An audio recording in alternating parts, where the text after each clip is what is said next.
اعوذ باللہ من الشیطان الرجیم بسم اللہ الرحمن الرحیم یا معاشر الجن والانس الم یاتکم رسل منکم یقصون علیکم آیاتی وینذرونکم لقاء یومکم ھذا قالوا شہدنا علی انفسنا وغرتهم الحیاۃ الدنیا وشہدوا علی انفسہم انہم کانوا کافرین۔ کہا جائے گا اس دن، یہ گویا کہ یہاں محذوف ہے، اے جنوں اور انسانوں کی جماعت ہو، کیا تمہارے پاس نہیں آ گئے تھے رسول تم ہی میں سے؟ اب چونکہ دونوں کو جمع کر کے کہا جا رہا ہے تو جو انسانوں میں سے رسول ہیں گویا کہ وہی جنات کے لیے بھی رسول ہیں۔ یقصون علیکم آیاتی، جو سناتے تھے تمہیں میری آیات، وینذرونکم لقاء یومکم ھذا، اور تمہیں خبردار کرتے تھے، باخبر کرتے تھے آج کے اس دن کی ملاقات کے بارے میں۔ قالوا شہدنا علی انفسنا، وہ کہیں گے کہ ہم خود گواہ ہیں اپنی جانوں پر، اور علی، ہم اپنی جانوں کے خلاف خود گواہ ہیں، حاضر ہیں۔ وغرتهم الحیاۃ الدنیا، اور انہیں دھوکے میں ڈالے رکھا دنیا کی زندگی نے، وشہدوا علی انفسہم، اور وہ خود گواہی دیں گے اپنے خلاف، انہم کانوا کافرین، کہ وہ یقیناً کفر کی روش پر چلتے رہے۔ قرآن مجید میں یہ جو میدان حشر کے مکالمات ہیں وہ مختلف قسم کے آئے ہیں، اور معلوم ہوتا ہے کہ بہت سے مراحل ہوں گے۔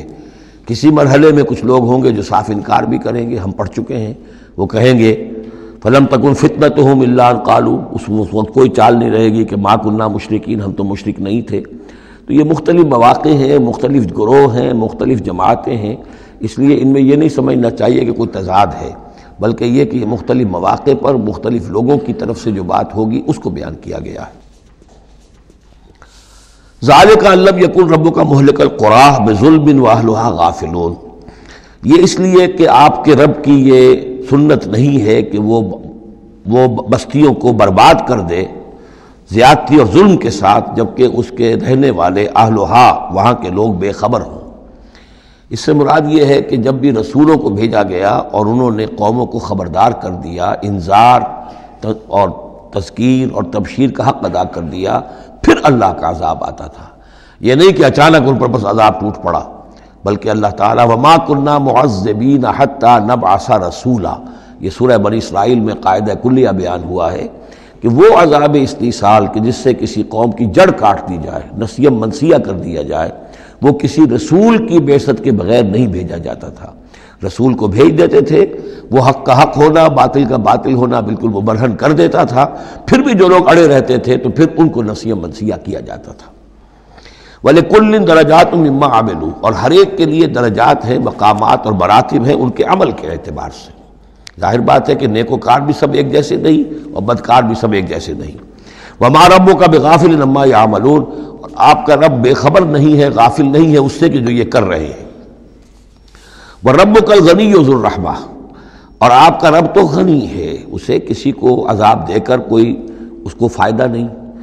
اور کسی کی بندگی سے اور اطاعت سے اس کا کوئی رکا ہوا کام نہیں ہے کہ جو بن جائے گا، وہ تو غنی ہے، ذو الرحمہ، رحمت والا ہے۔ ان یشاء یذھبکم،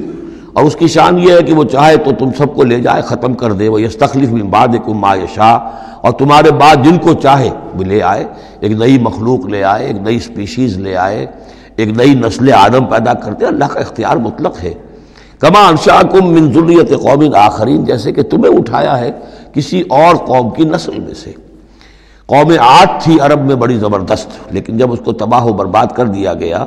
تو انہی میں سے جو لوگ چند ساتھی اہل ایمان تھے حضرت ہود کے، وہی لوگ وہاں سے ہجرت کر کے چلے گئے، اور ان کے ذریعے سے پھر سمود کی قوم جو ہے وہ انہی کے ذریعے سے وجود میں آئی۔ پھر سمود کو بھی ہلاک کر دیا گیا، تو پھر ان میں سے جو اہل ایمان تھے وہ کہیں چلے گئے ہجرت کر کے، تو ان سے ایک اور قوم وجود میں آ گئی۔ تو فرمایا جیسے تمہیں بھی ہم نے اٹھایا ہے اور قوموں کی نسل میں سے، اسی طریقے سے ہم تمہیں ہٹا کر کسی اور قوم کو لے آئیں گے۔ انما توعدون لآت، جس چیز کا تم سے وعدہ کیا جا رہا ہے یا دھمکی دی جا رہی ہے وہ آ کر رہے گی۔ وما انتم بمعجزین، اور تم عاجز کر دینے والے نہیں ہو، اللہ کو عاجز نہیں کر سکتے، اللہ کے یہ وعدے پورے ہو کر رہیں گے۔ قل یا قوم اعملوا علی مکانتکم انی عامل، اب یہ ہے چیلنجنگ انداز، کہہ دیجئے اے میری قوم کے لوگوں، کر لو جو کچھ کر سکتے ہو اپنی جگہ پر، میں بھی کر رہا ہوں جو میرے بس میں ہے۔ یعنی تم نے اب 12 برس گزر گئے مجھے دعوت دیتے ہوئے، تم نے ایڑی چوٹی کا زور لگا لیا، مجھے ستایا، 3 سال تک تو مجھے شیب بنی ہاشر میں محصور رکھا ہے، جو بھی سختیاں مجھ پر آئی ہیں میرے ساتھیوں پر آئی ہیں، میرے ساتھیوں کو تم نے ذبح کر دیا، میرے ساتھی کتنے ہیں کہ جو گھر بار چھوڑ کر چلے گئے اور مجبور ہو گئے کہ حبشہ کی طرف ہجرت کریں، تم نے جو کچھ کر لیا اور جو کر سکتے ہو کر لو۔ قل یا قوم اعملوا علی مکانتکم انی عامل، مجھے جو کرنا ہے وہ میں کر رہا ہوں، جو میرا فرض منصبی ہے وہ مجھے ادا کرنا ہے۔ فسوف تعلمون من تکون له عاقبۃ الدار، تو ان قریب تمہیں معلوم ہو جائے گا کہ کس کے لیے ہے وہ عاقبت والا گھر، کس کے لیے کامیابی ہے، کس کے لیے جنت و راح و ریحان ہے، اور کس کے لیے وہاں پر دوزخ ہے اور اللہ کا عذاب ہے۔ انہ لا یفلح الظالمون، یقیناً ظالم فلاح نہیں پائیں گے۔ صدق اللہ العظیم۔